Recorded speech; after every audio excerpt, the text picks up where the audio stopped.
जर एखादा शॅम्पू वापरून तुमचे केस खूपच रुक्ष आणि ड्राय होत असतील तर हे समजून घ्या की तो शॅम्पू तुम्हाला सूट होत नाहीये. जर हेअर डाय जास्त दिवस टिकवायचा असेल तर सल्फेट फ्री शॅम्पू जरूर ट्राय करा. काय तुम्ही सेन्सिटिव्ह आहात? कुठलाही नवीन प्रॉडक्ट वापरण्याआधी तुम्हाला टेन्शन असतं की हे प्रॉडक्ट मला सूट करेल की नाही, तेव्हा अशा परिस्थितीत शॅम्पू कुठला वापरावा याबद्दलही तुम्ही विचार जरूर करा. व्हा टेन्शन फ्री शॅम्पू वापरा सल्फेट फ्री. आणि अशा प्रकारचा सल्फेट फ्री शॅम्पू जेव्हा तुम्ही वापरता तेव्हा तुम्ही केसातला हेअर डाय जास्त दिवस टिकवता.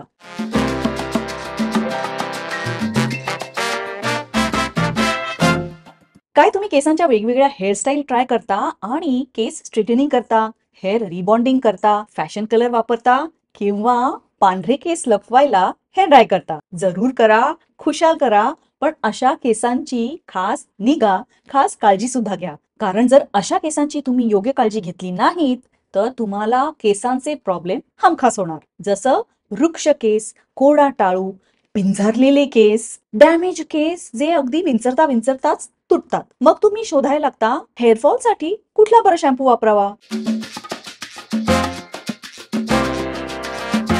सगळ्यात बेस्ट शॅम्पू कुठला?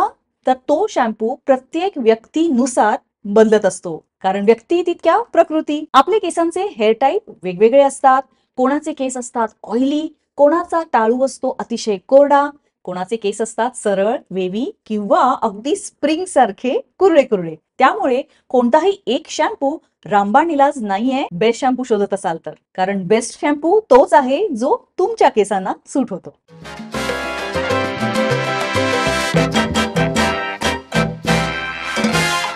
नमस्ते, माझ्या चॅनलवर आपलं खूप खूप स्वागत आहे. जर तुम्ही माझा व्हिडिओ पहिल्यांदा पाहत असाल तर चॅनलला सबस्क्राईब करायला विसरू नका. व्हिडिओ आवडला तर लाईक द्यायलाही विसरू नका.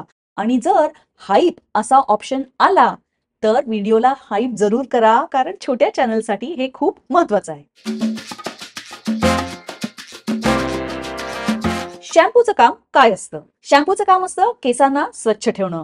आपल्या केसातलं नॅचरल सीबम हळूहळू बिल्डअप होत राहतं, केस चिपचिपे होत राहतात, आजूबाजूची धूळ माती केसांवर बसत असते आणि जर तुम्ही टू व्हीलर चालवत असाल तर बघायलाच नको. त्यामुळे अशा केसांची निगा राखण्यासाठी एक चांगला शॅम्पू असणं खूप गरजेचं आहे. शॅम्पूतला सगळ्यात मोठा घटक आहे क्लेन्झिंग एजंट आणि शॅम्पूचा परफॉर्मन्स या क्लेन्झिंग एजंटवरच अवलंबून असतो. आणि बऱ्याचशा शॅम्पूमध्ये वापरला जातो SLS किंवा SLES. याची नावं कॉम्प्लिकेटेड जरूर वाटतील, त्यामुळे तुम्ही फक्त लक्षात ठेवा की सल्फेट हा शॅम्पूचा क्लेन्झिंग एजंट आहे. शॅम्पूमध्ये निर्माण होणारा फेस आणि शॅम्पूची क्लिनिंग एफिकसी या सल्फेटवर अवलंबून असते. पण बरेचदा असं होतं की हा सल्फेट तुम्हाला सूट होत नाही. चला बघूया अशा 5 कंडिशन्स जेव्हा तुमच्यासाठी सल्फेट फ्री शॅम्पूच टेन्शन फ्री ऑप्शन राहणार आहे.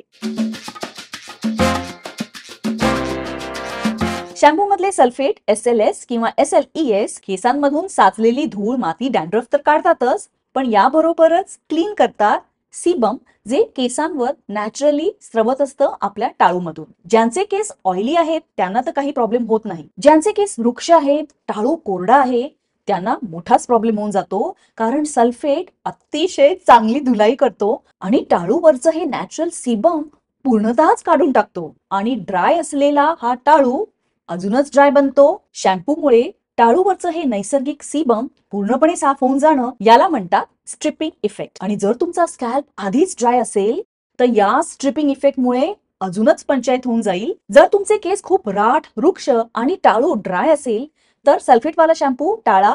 सल्फेट फ्री शॅम्पू वापरा. तुम्हाला जर सल्फेट फ्री शॅम्पू ट्राय करायचा असेल तर अशा निवडक शॅम्पूच्या लिंक मी व्हिडिओच्या डिस्क्रिप्शन मध्ये दिल्या आहेत, त्या तुम्ही जरूर बघा. काय तुम्ही सेन्सिटिव्ह आहात? इमोशनली नाही हो? तुमची स्किन सेन्सिटिव्ह आहे का? तुमचा स्कॅल्प सेन्सिटिव्ह आहे का? आणि कुठलंही नवीन प्रॉडक्ट वापरताना तुम्हाला थोडं टेन्शनच येतं की हे प्रॉडक्ट सूट करणार आहे की नाही करणार आहे. कारण नवीन प्रॉडक्ट वापरताच तुम्हाला तिथे इचिंग सुरू होतं, इरिटेशन सुरू होतं, खाज येते आणि कुठलंही नवीन प्रॉडक्ट वापरल्यावर तुम्हाला अनकम्फर्टेबल वाटतं. शॅम्पूतला सल्फेट स्ट्रिपिंग इफेक्ट करतो, त्यामुळे स्कॅल्प ड्राय तर होतोच, पण ज्यांची स्किन, ज्यांचा टाळू सेन्सिटिव्ह आहे त्या लोकांना अशा स्ट्रॉंग ऍक्शनचा त्रास होऊ शकतो. तेव्हा जर तुम्ही सेन्सिटिव्ह असाल तर सल्फेट वाल्या शॅम्पू पासून लांबच राहा आणि सेफ ऑप्शन ठरणार आहे सल्फेट फ्री शॅम्पू. तुमच्या वेव्ही किंवा कुरड्या केसांसाठी स्ट्रेटनिंग करायचा मोह तुम्हाला झाला असेलच. केव्हा ना केव्हा तरी तुम्ही तुमचे केस स्ट्रेटन केले असतील तर समजून घ्या तुम्ही तुमच्या केसांना इररिव्हर्सिबली चेंज केलं आहे. हो, बरेचदा आपण अशा ट्रीटमेंट्स घेतो पण हे आपल्या लक्षात येत नाही की यामुळे आपल्या केसांवर काय परिणाम होतो. कारण स्ट्रेटन केलेले केस खूपच छान दिसतात, अतिशय मॅनेजेबल दिसतात आणि फॅशनेबलही दिसतात. एकदा केस स्ट्रेटन केले मग पुढचे 6-8 महिने काहीही टेन्शन नसतं, काहीही चिंता नसते. अगदी झोपेतून उठलात तरी तुमचा केसांचा लुक फारच सुंदर दिसतो. पण काय तुम्हाला माहिती आहे का की या स्ट्रेटनिंग मध्ये तुम्ही केलेलं आहे केसांना परमनंटली चेंज. आणि केस स्ट्रेटन करण्यासाठी तुम्ही भरपूर पैसे मोजलेले असतात. पण बरेचदा काय होतं, केस स्ट्रेटन करण्यासाठी आपण भरपूर पैसे मोजतो जरूर, पण आफ्टर केअरची जेव्हा वेळ येते तेव्हा आपण विचारात पडतो की हे महागडे शॅम्पू आणि कंडिशनर आणि मास्क वापरायला पाहिजे. तेव्हा आपण थोडी काटकसर करायला बघतो. तेव्हा केसांच्या बाबतीत हे कॉम्प्रोमाइज अजिबात करू नका. स्ट्रेटन केलेले केस झालेले असतात सॉफ्ट, स्मूथ, सिल्की, अगदी रेशमी साडीसारखे. पण तेच रेशमासारखे झालेले केस अतिशय नाजूकही झालेले असतात. तेव्हा तुमच्या अशा स्ट्रेटन रेशमी केसांसाठी तुम्ही योग्य शॅम्पू आणि कंडिशनर वापरला नाही तर प्रॉब्लेम जरूर होऊ शकतो. तेव्हा अशा स्ट्रेटन केलेल्या केसांसाठी सल्फेट फ्री शॅम्पू अतिशय योग्य पर्याय ठरणार आहे. आणि शॅम्पू बरोबरच कंडिशनर वापरायला विसरू नका. मास्क वापरला तर अतिशय उत्तमच. जसं केसांचं स्ट्रेटनिंग एक इररिव्हर्सिबल प्रोसेस आहे तशीच प्रोसेस केसांना डाय करणेही आहे. काय ऐकून धक्का बसला? डाय केलेल्या केसांचं होतं काय? हा माझा व्हिडिओ नक्की बघा, त्याची लिंक मी वर दिलेली आहे. आणि त्याचप्रमाणे केसांचा डाय लवकर लवकर फिका का पडतो याचीही कारणं मी समजावून सांगितलेली आहेत. तेव्हा माझ्या चॅनलवरची ही प्लेलिस्ट पाहायला विसरू नका. केसांवर जेव्हा परमनंट हेअर डाय वापरला जातो तेव्हा सुद्धा केसांचं स्ट्रक्चर चेंज होतं. वारंवार हेअर डाय करत राहिल्यामुळे केस नाजूक बनतात, पोरस बनतात, ब्रिटल बनतात आणि जर तुम्ही त्याची योग्य काळजी घेतली नाहीत तर हे ड्राय होतात, डॅमेज होतात. अगदी रुटीन केस विंचरता विंचरता सुद्धा हेअर ब्रेकेज होतो, हेअर लॉस होतो.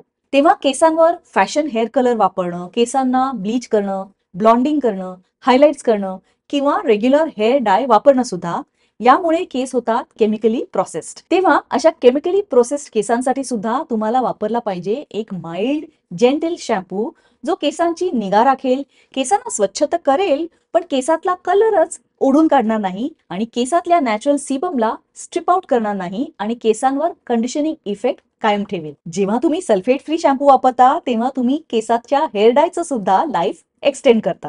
तेव्हा केसांचा रंग तुम्हाला जास्त दिवस टिकवायचा असेल तर सल्फेट फ्री शॅम्पू जरूर ट्राय करा.